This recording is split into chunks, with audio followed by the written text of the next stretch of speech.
Eh bien, salut à toutes et à tous, c'est Alex, j'espère que vous allez bien. Aujourd'hui, on se retrouve pour une nouvelle vidéo d'histoire d'un héros. Aujourd'hui, on s'attaque à Abbas de Assassin's Creed 1. On se retrouve à la fin de la vidéo.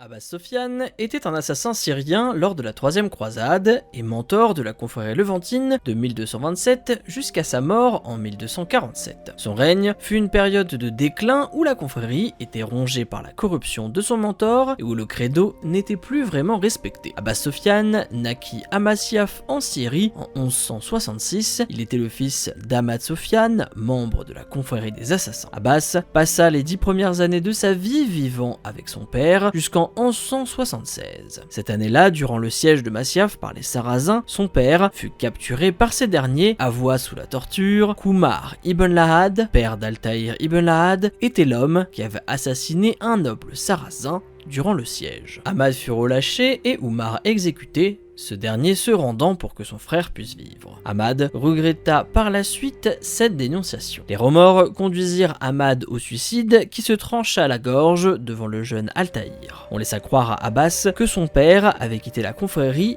et il grandit avec l'intime conviction que son père reviendrait un jour. Altaïr et Abbas commencèrent peu de temps après leur entraînement d'assassin sous la tutelle d'Al-Mualim et les deux garçons développèrent une profonde amitié, se qualifiant même comme étant deux frères. Les années passèrent et Altaïr commença à remarquer des changements dans le comportement d'Abbas envers lui. Démoralisé par le souvenir de son père, Altaïr informa Abbas que son père s'était suicidé en espérant que cette information allait lui apporter un peu de paix. Mais Abbas refusa de le croire. Le jour suivant, lors de l'entraînement au combat, Abbas demanda à l'instructeur Labib la permission d'utiliser de véritables épées. La permission fut accordée avec joie par l'instructeur, néanmoins Abbas attaqua violemment Altaïr et lui demanda pourquoi il avait menti à propos de son père.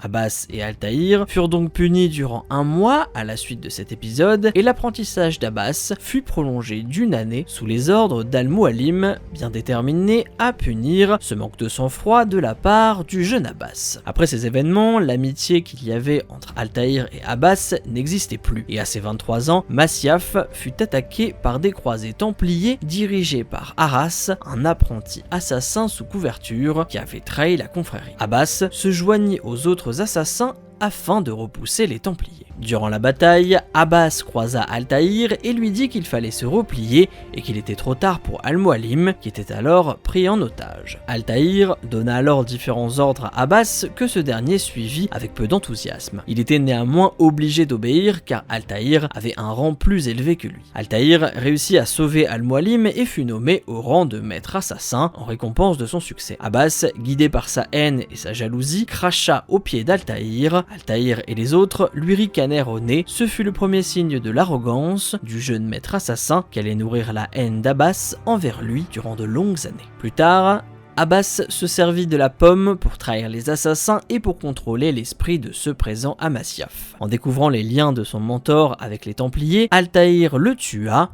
Et après la mort d'Al-Mualim, Abbas se dirigea jusqu'aux portes de la forteresse où il découvrit son rival tenant le cadavre du mentor dans ses bras. Abbas, ouvertement méfiant et exigeant des explications, suivit Altaïr jusqu'au bûcher funéraire ayant été disposé sur une falaise proche de la forteresse. Alors qu'Altaïr mettait le feu au cadavre de son ancien mentor, Abbas s'opposa à lui en lui rappelant qu'il était formellement interdit de brûler le cadavre d'un assassin.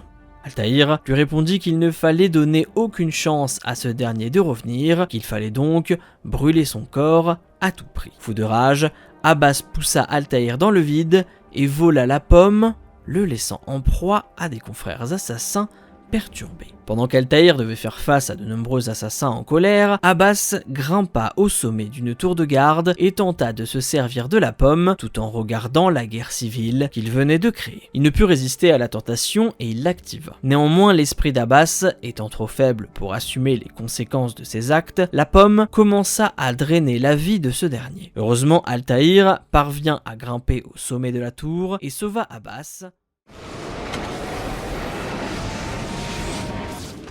Qu'est-il arrivé? Ils sont morts? Pardonne-moi. Je ne savais pas. As-tu des choses à nous apprendre? Ou bien provoqueras-tu notre perte?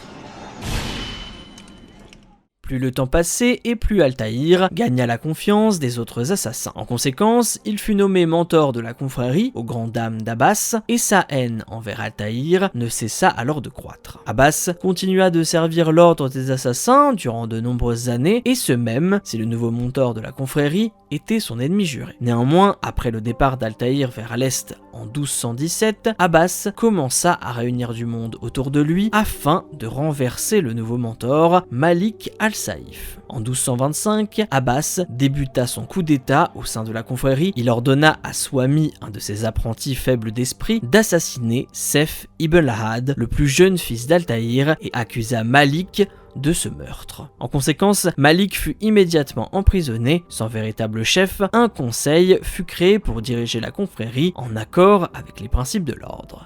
Et Abbas fut placé à sa tête. 2 ans plus tard, en 1227, Altaïr, Maria et Darim revinrent à Masyaf après 10 années d'absence et sans se douter des événements ayant eu lieu en leur absence. On informa ensuite l'ancien mentor que Sef avait quitté Masyaf pour Alamout peu avant leur arrivée. Altaïr envoya Darim à Alamout sur le champ et le lendemain, Altaïr et Maria firent face au conseil. Pendant leur réunion, Abbas informa Altaïr que Sef avait été tué par Malik 2 semaines auparavant et que le conseil avait été instauré peu de temps après son arrestation. Altaïr chercha à dissoudre cet inutile conseil, mais on refusa de lui restituer les commandes de la confrérie. Abbas, arguant qu'Altaïr ne serait pas impartial sur la décision à prendre, le conseil ne souhaitant pas d'acte de vengeance. Le lendemain, après avoir appris les véritables circonstances de la mort de son fils, il se rendit dans les donjons pour parler à Malik, le découvrant extrêmement faible et visiblement emprisonné depuis bien plus longtemps que 2 semaines. Altaïr comprit qu'il n'était pour rien dans la mort de Sef. Altaïr sortit Malik du donjon et le laissa aux soins de sa famille. Ce dernier décida alors d'affronter de nouveau Abbas, mais ce dernier réussit à tourner les assassins contre lui en montrant la tête fraîchement coupée de Malik. D'après lui, Altaïr aurait décapité Malik pour se venger, preuve de la haine qui habitait celui-ci. En réalité, Malik fut tué sur ordre d'Abbas par son homme de main Swami, s'ensuivant un bref affrontement qui provoquera la mort de la femme d'Altaïr, Maria Thorpe. Ce dernier et son fils Darim quittèrent alors la ville, chassés par les assassins et par Abbas. 20 ans passèrent avant que les chemins d'Altaïr et d'Abbas ne se croisent de nouveau. Durant son règne, les assassins se retranchèrent à l'intérieur de la forteresse, laissant les contrées alentours à la merci des bandits. En l'an 1247, Abbas apprit qu'Altaïr était de retour dans la région et qu'il allait tenter de reprendre le pouvoir avec l'aide du fils de Malik, Tazim al-Saïf. Altaïr réussit à obtenir l'appui d'une poignée d'assassins lui étant loyaux afin de renverser Abbas. Altaïr insista sur le fait qu'aucune goutte de sang ne devait couler. C'est pour cette raison qu'un bon nombre des partisans d'Abbas se joignirent à ses troupes. Après de brefs affrontements qui virent d'ailleurs la plupart des assassins rejoindre Altaïr, Abbas fit face au vieil homme au sommet des marches de la forteresse. Dis à tes hommes de se rendre. Non! Je dois défendre Masyaf! Ne ferais-tu pas de même? Tu as corrompu tout ce qui nous était cher et perdu tout ce que nous avons gagné. Tu as tout sacrifié sur l'autel de ta rancune. Et toi? Tu as perdu ta vie à contempler cette pomme, préoccupé par ta seule gloire! C'est vrai, Abbas. J'ai beaucoup appris grâce à la pomme. Sur la vie et la mort. Sur le passé et l'avenir. Laisse-moi te montrer. Ah!